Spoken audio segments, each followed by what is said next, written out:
bab 1 Konsep Dasar Ilmu Ekonomi. Tujuan pembelajaran: dengan mempelajari bab ini Anda diharapkan mampu mendeskripsikan konsep ilmu ekonomi, menjelaskan pembagian ilmu ekonomi, menjelaskan prinsip, kegiatan, motif, dan politik ekonomi, membedakan pernyataan positif dan pernyataan normatif dalam ekonomi, menjelaskan metode ilmu ekonomi, dan menjelaskan kegunaan ilmu ekonomi.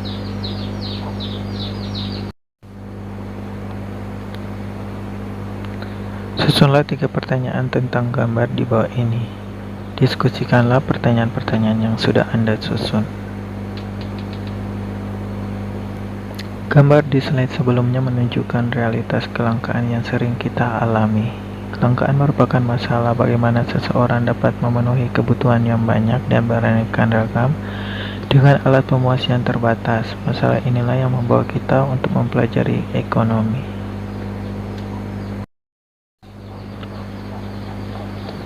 Apa pengertian ilmu ekonomi? Ekonomi berasal dari bahasa Yunani oikonomia, yang dibagi menjadi oikos dan nomos.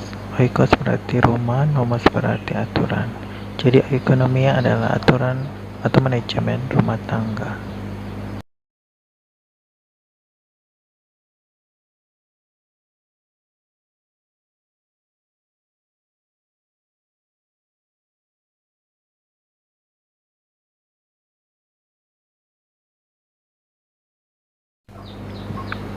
Menurut Paul A. Samuelson, ilmu ekonomi adalah studi tentang cara orang-orang dan masyarakat membuat pilihan dengan atau tanpa menggunakan uang dalam menggunakan sumber daya produksi yang terbatas, tetapi dapat dipergunakan dalam berbagai cara untuk menghasilkan berbagai jenis komoditas dari waktu ke waktu dan mendistribusikannya untuk keperluan konsumsi saat ini atau di masa datang kepada berbagai orang atau kelompok dalam masyarakat. B. Pembagian ilmu ekonomi. Ilmu ekonomi dibedakan atas 3 kelompok dasar, yaitu ekonomi deskriptif, teori ekonomi, dan ekonomi terapan. Teori ekonomi dibagi 2, yaitu teori ekonomi makro dan teori ekonomi mikro.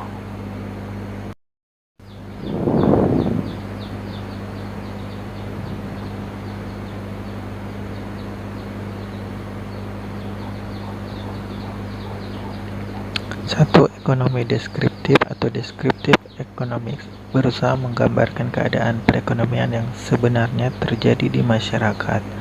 Contohnya jumlah pengangguran di Indonesia. 2. Teori ekonomi atau economic theory merupakan kumpulan asas dan hukum ekonomi yang digunakan sebagai dasar melaksanakan kebijakan ekonomi. Teori ekonomi terbagi atas ekonomi makro, meneliti fenomena ekonomi yang luas seperti tingkat pengangguran, pertumbuhan ekonomi, inflasi, dan tingkat harga. Ekonomi mikro mempelajari perilaku individu dan perusahaan dalam membuat keputusan untuk mengalokasikan sumber daya yang terbatas. 3. Ekonomi terapan atau apply economics dipandang sebagai sarana untuk solusi bagi masalah-masalah praktis.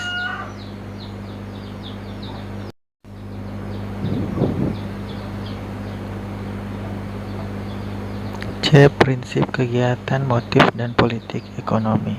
Prinsip ekonomi adalah dasar berpikir untuk mencapai tujuan tertentu dengan pengorbanan sekecil mungkin.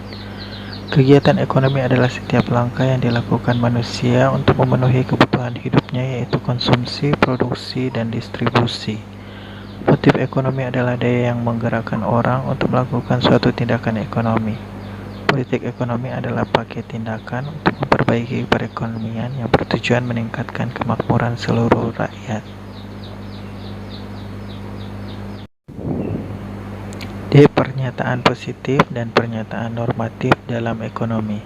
Pernyataan positif menggambarkan fakta-fakta dari kegiatan ekonomi yang terjadi di masyarakat.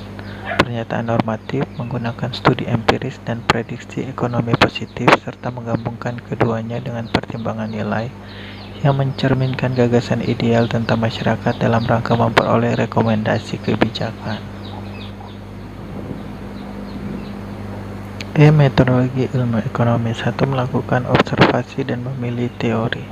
Seorang ekonom mengadakan observasi terhadap fenomena kenaikan harga di suatu negara.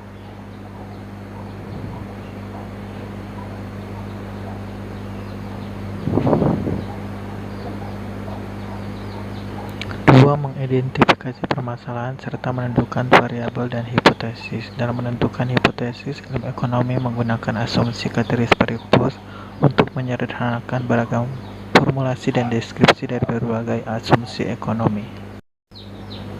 3. Menggunakan asumsi dan model. Pertama, model diagram aliran sirkuler. Pada pasar barang, rumah tangga keluarga membeli barang dan jasa dari perusahaan. Ketiga, pelaku ekonomi di dalam negeri, yaitu rumah tangga keluarga, rumah tangga perusahaan, dan pemerintah, selanjutnya berinteraksi dengan masyarakat luar negeri melalui ekspor dan impor.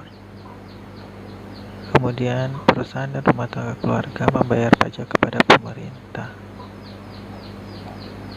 Dan pasar faktor produksi, yaitu perusahaan membeli faktor-faktor produksi dari rumah tangga keluarga.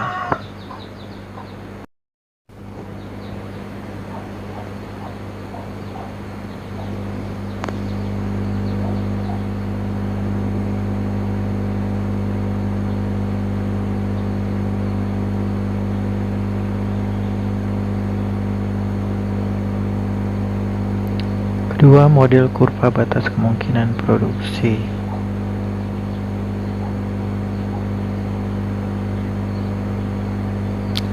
F. Kegunaan ilmu ekonomi. 1. Mengajarkan cara berpikir yang dapat kita gunakan setiap hari ketika mengambil keputusan. Cara yang berpikir yang maksud adalah 1. Biaya peluang atau opportunity cost adalah alternatif terbaik yang kita korbankan ketika mengambil suatu pilihan.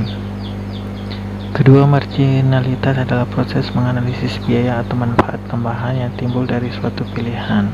Ketiga, pasar efisien adalah kondisi di mana kesempatan memperoleh laba terhapus hampir dengan seketika karena sebagian besar orang mencari peluang laba yang sama sehingga hanya sedikit peluang yang tersisa.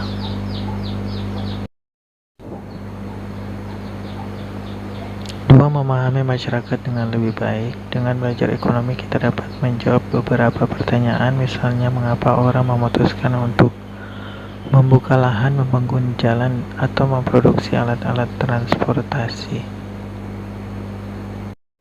3. Memahami persoalan-persoalan global, contohnya perang di Irak dan serangan di Venezuela pada tahun 2003 membuat pasar dunia mengalami gejolak yang berdampak pada naiknya biaya energi di seluruh dunia. 4. Menjadikan kita pemilih yang kompeten. Ketika kita berpartisipasi dalam pemilu, kita memberi suara pada persoalan-persoalan yang memerlukan pemahaman mendasar tentang ilmu.